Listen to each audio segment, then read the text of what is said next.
A partir de este momento y durante los siguientes 30 minutos nos transportamos en el tiempo. Este es un programa sobre la historia del Poder Legislativo y otros hechos de gran importancia para la memoria de nuestro pueblo, donde se destacan los momentos más relevantes del Parlamento venezolano, sus protagonistas, estructura, sus diferentes sedes, partidos políticos, historia, curiosidades y anécdotas, desde principios del siglo XIX hasta el presente. Historia del Parlamento y algo más. Además de conocer la historia de nuestro Poder Legislativo, damos a conocer las efemérides más relevantes en nuestro país, destacando las correspondientes al ciclo bicentenario de nuestra América, resaltando el gran patrimonio histórico-cultural en la vasta colección artística arquitectónica del Palacio. Muy buenos días, les habla el historiador de la Asamblea Nacional, Peter Mendoza, y este es su programa de Historia del Parlamento y algo más. Un día muy especial, estamos conmemorando, 98 años del día de la radiodifusión en nuestro país, en Venezuela. Un saludo a todos los técnicos, Miguel Herrera, a los locutores, a todos los compañeros y compañeras que de una u otra manera trabajan día a día por la radiodifusión en nuestro país. Y hoy, vamos a hacer un programa especial sobre la historia, los protagonistas de la radiodifusión, los orígenes de la radio en nuestro país.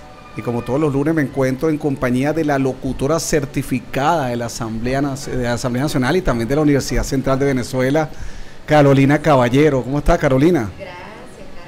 Bienvenidos a su programa Historia del Parlamento y algo más. Así es, hoy tenemos un programa muy especial junto aquí a mi querido historiador también, Peter Mendoza, donde vamos a entrarnos entonces en la historia de la radiodifusión en Venezuela, porque es precisamente estos días y tal día como hoy, en estos días de mayo, que se conmemora el Día de la Radio en Venezuela. Pero vamos a irnos un poco antes, ¿no? ¿Y cómo comenzó esto de la radio? Entonces nosotros, haciendo nuestra investigación, estuvimos hallando a través de la historia de la radiodifusión en Venezuela del historiador José Antonio de Armas Chiti. Él nos comenta, además también locutor, y él nos dice que se ha dicho que James Clerk Maxwell de Edimburgo es el precursor de la radio, y los hechos los testimonian. La verdad total de los señalamientos. ¿Por qué? Porque Maxwell fue, siendo matemático y físico, puso las ondas del éter al servicio de la electricidad y dio paso a sus hallazgos, al conocimiento de la acción que desarrollan dichas ondas, partiendo del mundo electromagnético y dentro de la verdad de la velocidad de la luz. Su obra fundamental, Teoría del campo electromagnético, del año 1865, fue el puente que permitió al hombre avanzar hacia una más ágil interpretación del problema. Pero luego siguió Heinrich Hertz, es quien construye el primer aparato, transmisor y receptor de la radio. Él es, según sus biógrafos, el que hace realidad en 1888 la existencia física de las ondas electromagnéticas, midiendo su longitud y su velocidad. Desde ese momento, y gracias al avance de Hertz, se multiplicaron perspectivas y proyecciones en el campo de la investigación de tales disciplinas. Y entonces nuevas experiencias abren más firmes bases para el conocimiento y el estudio de la electromagnética o electromagnetismo dentro del mundo complejo de las ondas luminosas. Todo gira en torno a las ideas y experiencias de Maxwell, a quien Hertz rinde constante homenaje. Y luego, para terminar, dice que Lee de Forest de Iowa creó el triodo colocando un alambre en una bombilla. Esto permitió que el hombre avanzara en electrónica, desde la radio hasta la computadora. Y de la radio y la televisión le deben mucho. Fíjate cómo empezó todo esto. Sí, un proceso que viene de finales del siglo XIX. Correcto. Correcto. Y se afianza ya a primeras décadas del siglo XX. Así es. Entonces, ¿cómo empieza ese proceso venezolano aquí? Bueno, vamos a ubicarnos en el año de 1926. ¿Y cómo era Venezuela en 1926? Bueno, nos remontamos a principios del siglo XX. El general Juan Vicente Gómez había instaurado la dictadura a partir del año 1908. Y también Carolina había comenzado lo que era nuestra industria petrolera. Así es. Ya para 1926 ya tenía Gómez tenía ya 18 años en el poder. Ya la industria petrolera para la década de 1920 se había afianzado. El gomecismo había instalado su gobierno totalmente en Maracay. Y Caracas había quedado como relegada, ¿no? de parte del desarrollo en cuanto a las capitales de Latinoamérica para aquel entonces. Pero en aquel marco, fíjate Carolina, uno de los hijos de Juan Vicente Gómez, junto con otros socios, tiene conocimiento de la radio, ¿no? Okay. Y pretende instalarlo acá en Caracas. Aquí tengo el texto de la Gaceta Oficial, voy a leerlo, con que se inicia la radiodifusión en nuestro país. Dice: Estados Unidos de Venezuela, Ministerio de Fomento, Dirección de Estadísticas y Comunicaciones, Caracas, 25 de septiembre de 1924. Por disposición del ciudadano presidente de la República, se concede al coronel Arturo Santana introducir, vender, arrendar y establecer en Venezuela aparatos para el servicio particular de radio. Si en 1924 ya sale en Gaceta los permisos correspondientes para iniciar estas actividades en nuestro país. Fíjense que a comienzos de 1926 llegan a La Guaira de los Estados Unidos 3 señores: Scholl, aquí está Leumann y Alberto Müller, que vienen siendo los principales socios, junto con José Vicente Gómez, quien es hijo de Juan Vicente Gómez, que forma parte del negocio para crear una nueva emisora, la primera emisora radial en nuestro país, que se va a llamar Aire. Esta emisora va a estar aquí en el centro de Caracas. Hay anécdotas de la época, Carolina, que las antenas se colocan en la cercanía del nuevo circo de Caracas. Estas antenas gigantescas de color negro, casi que de un día para otro se construyeron, y los caraqueños, como te había comentado, claro, el mayor desarrollo se encontraba en Maracay, que era la capital donde se encontraba el propio presidente de la República, Juan Vicente Gómez. Y Caracas había sido relegada a un segundo plano. Se hablaba del castigo de Gómez a Caracas. Claro. Entonces, cuando ven esas antenas gigantescas, en la Caracas todavía, en los techos rojos, estoy hablando de 1926, hace 98 años, la gente no sabía ni que para qué era. Esas antenas negras gigantescas están allá, ¿para qué sirven? La gente realmente se quedan asombrados con esas antenas que estaban cerca del nuevo circo de Caracas. Y esta sociedad mercantil, donde está José Vicente Gómez, hijo del presidente, va a ser justamente los socios de la primera emisora de radio acá en Venezuela, y específicamente va a estar ubicado en Caracas. Se va a llamar Aire. Fíjense que estos estudios van a estar, como dije, en el centro de Caracas. También van a comenzar a vender los radios. Las radios también, ellos colocaron la antena, son socios de la emisora y también monopolizan la importación de las radios.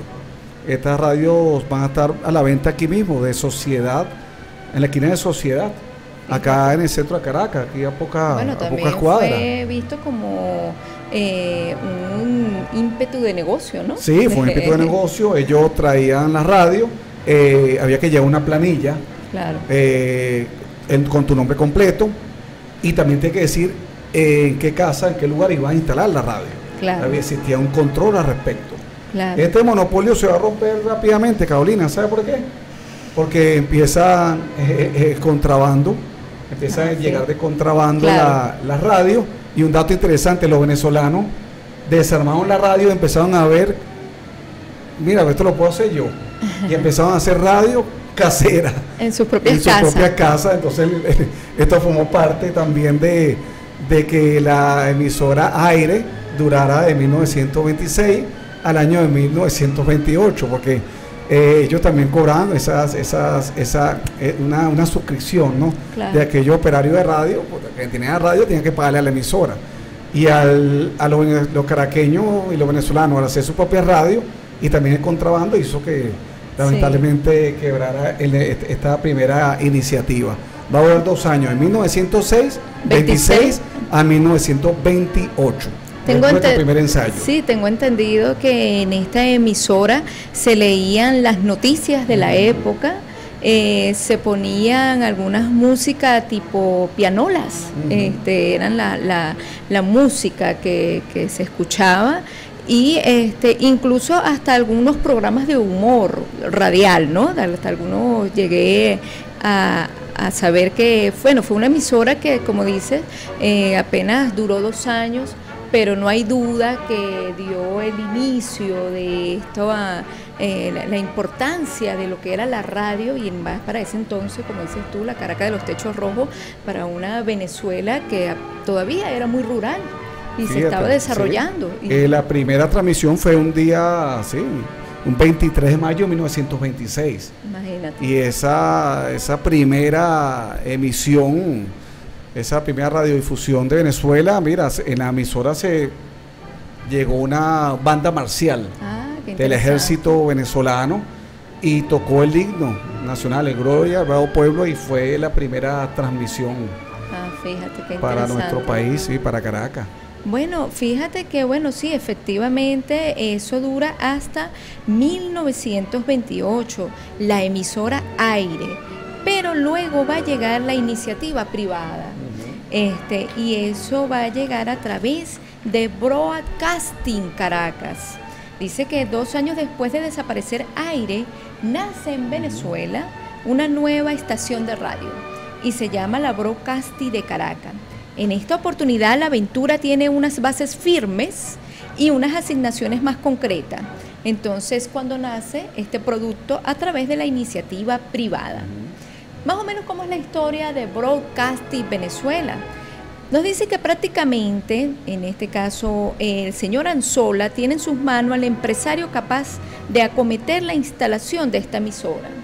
Anzola es, para los que no conocen mucho, es un reconocido también locutor y es uno de los pioneros. Y bueno, él tenía conocimiento de la radiodifusión y por supuesto sabía y conocía en este caso al señor Fields, que es un hombre de negocios y conocedor del medio, quien además es el dueño de los Automóviles Universal y de la ya mencionado Almacén Americano.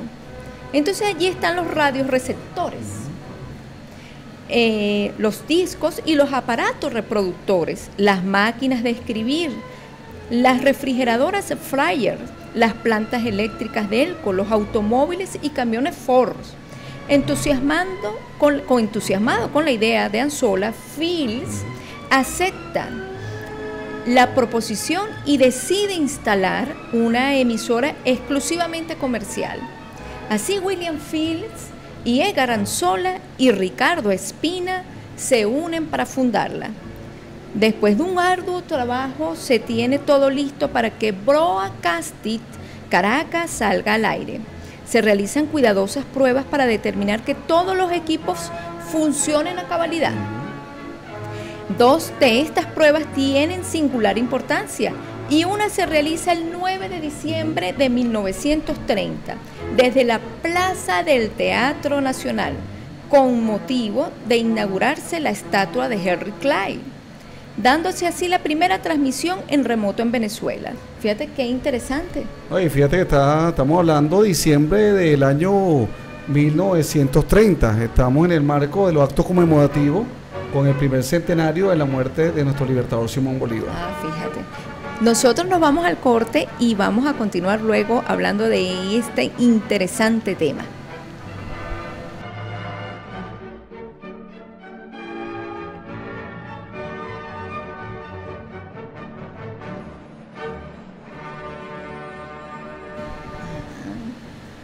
Y continuamos en nuestro programa de Historia del Parlamento y algo más, recordando ya 98 años del inicio de la radiodifusión en nuestro país.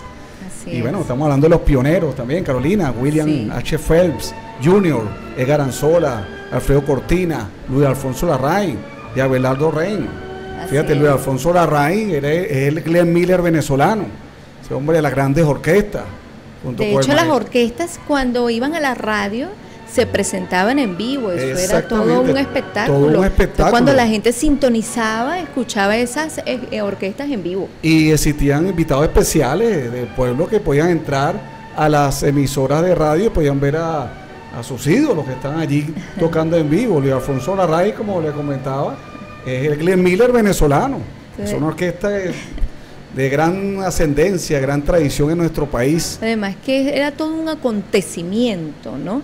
La radio formó parte del pueblo venezolano y se arraigó, porque realmente aparte de ser de información, también era de entretenimiento, porque nos dice que la Broadcasting Caracas también extendió los géneros en dramático, es decir, las radionovelas empezaron a darse en las radios. Pero se inicia, Carolina, es importante decir, tras la muerte de general Juan Vicente Gómez. Así es.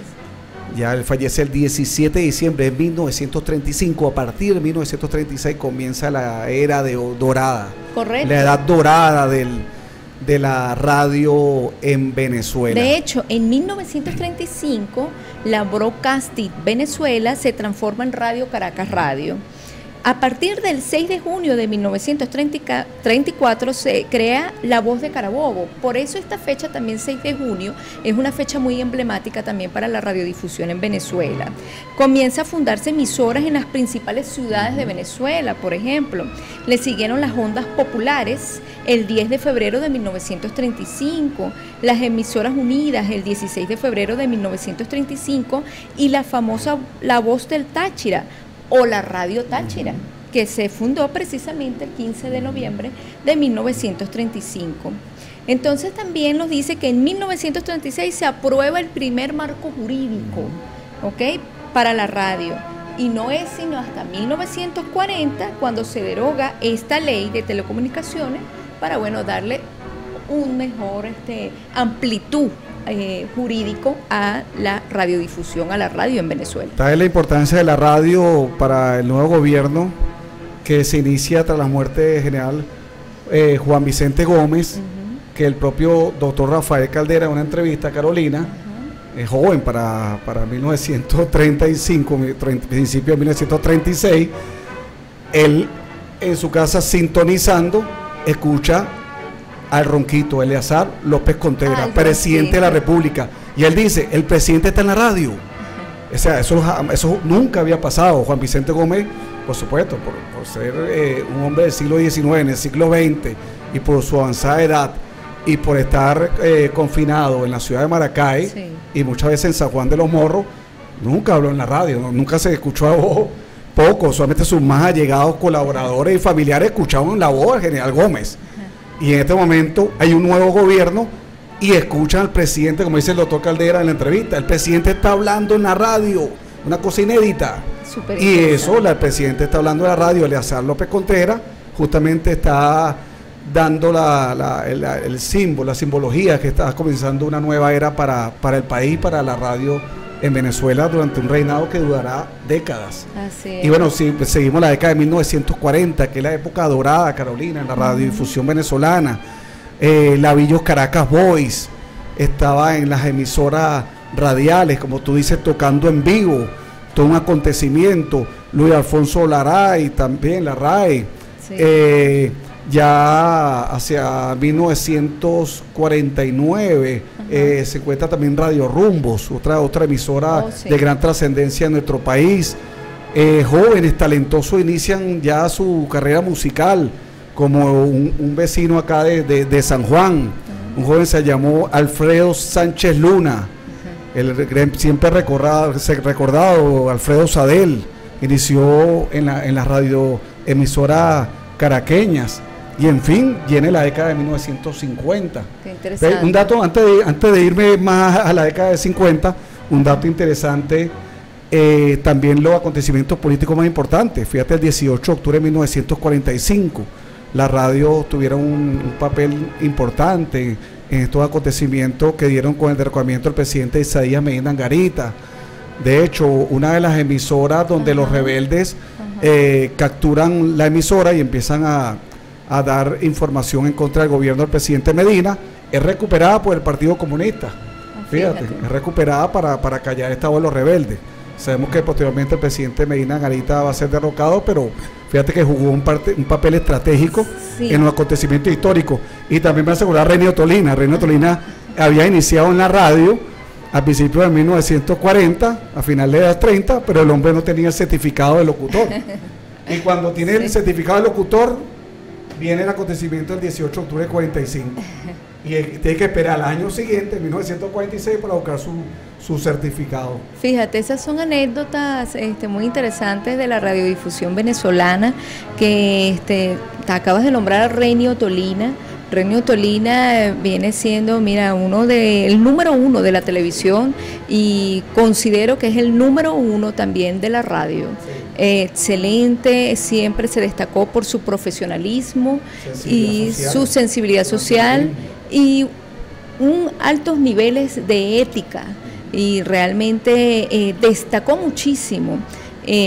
Por supuesto, él recibe el certificado de locución, pero él va a los Estados Unidos, va a Europa y trae lo mejor de allá a nuestro país, las nuevas tecnologías, porque siempre fue pionero en hacer cambios a la radio y a la televisión. Entonces fue muy destacado locutor. Sí, en la década de 1950, durante la dictadura general Marco Pérez Jiménez, hay un avance de modernidad en el territorio nacional. Las radios alcanzan un nivel bastante avanzado en comparación con el resto de países latinoamericanos.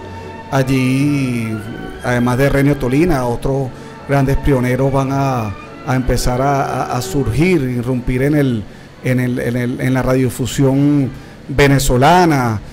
Surgirán mira, empieza a sonar Mario Suárez, Juan Vicente Torrealba, Mila Castellano un poco más adelante. En fin, todas las personalidades están justamente en la radio. Claro. Antes de, comienza después lo que sería la era de la televisión en Venezuela. Sí, empiezan decía que competía la radio con la televisión.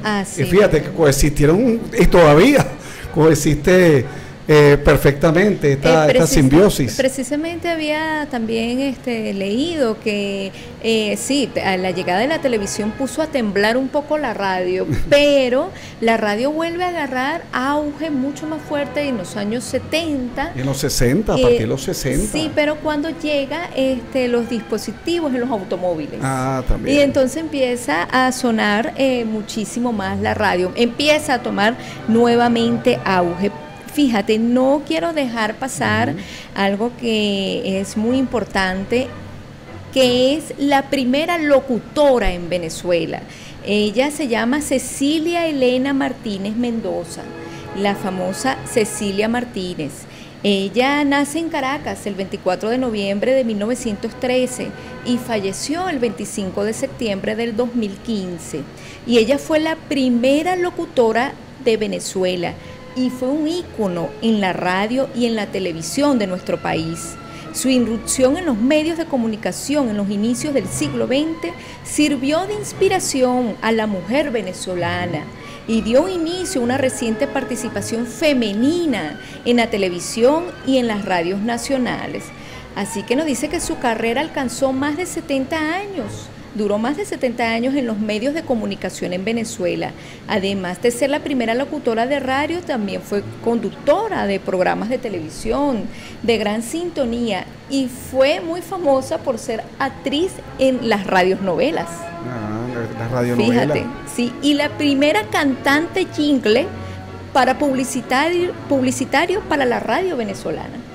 Entonces, fíjate, fue una destacada mujer venezolana en nuestro país y fue la pionera en la locución, en este caso femenina, mujer, que sirve de ejemplo para todos los que hemos continuado, por supuesto, esta hermosa, podría decirse, carrera, ¿no?, en medio de la radiodifusión. Me tocaste un tema interesante, a radionovela. Recuerdo cuando aún era niño en los 80, mi mamá escuchando a Martín Valiente, todo un clásico.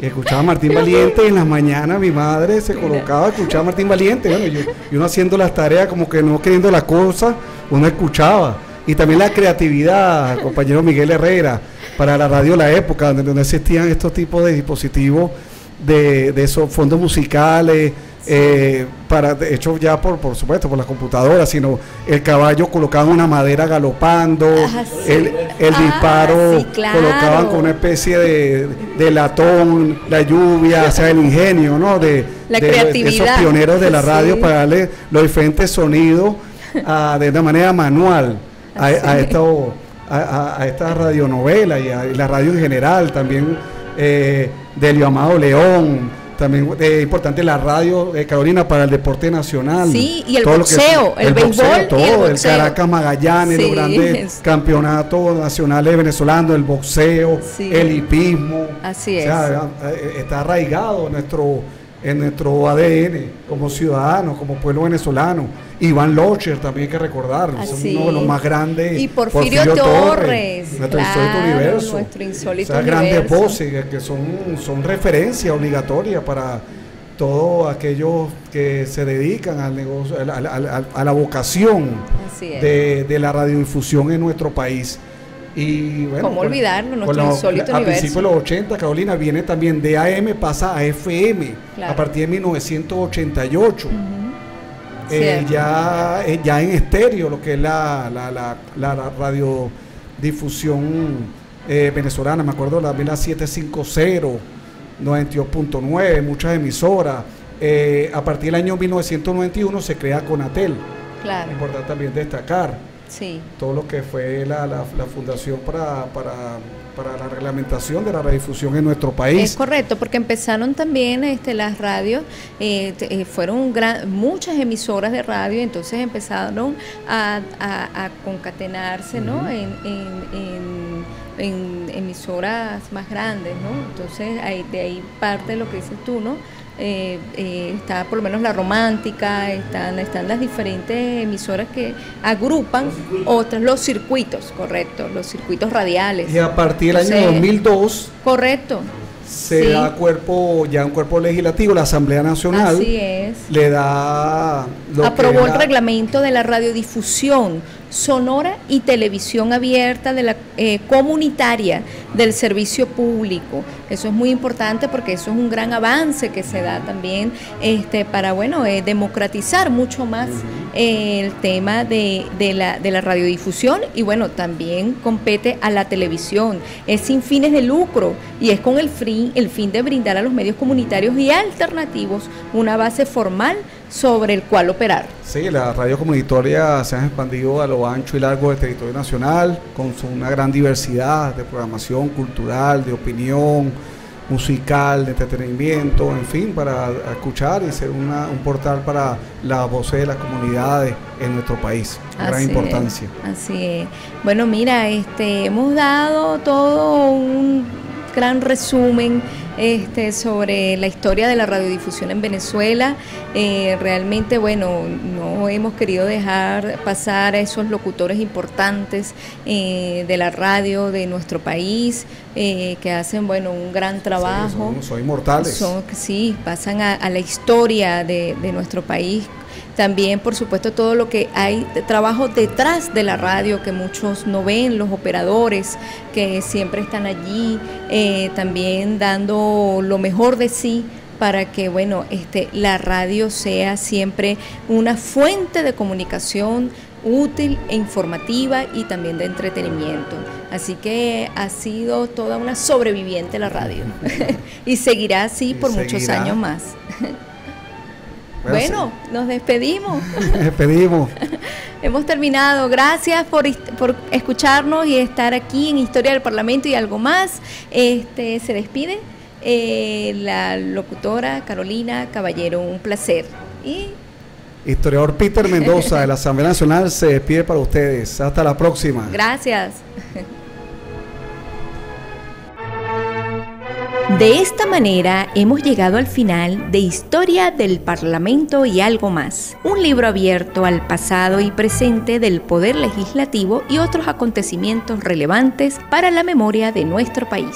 Un aporte de Somos Asamblea Radio, en la dirección de la Oficina de Participación Ciudadana de la Asamblea Nacional de la República Bolivariana de Venezuela, José Perales, y en la edición y controles, Miguel Herrera y Charles Bompar. En la producción y conducción de este espacio, el historiador Peter Mendoza y Carolina Caballero, certificado de locución 39.327. Somos Asamblea Radio, protagonismo corresponsable por Venezuela.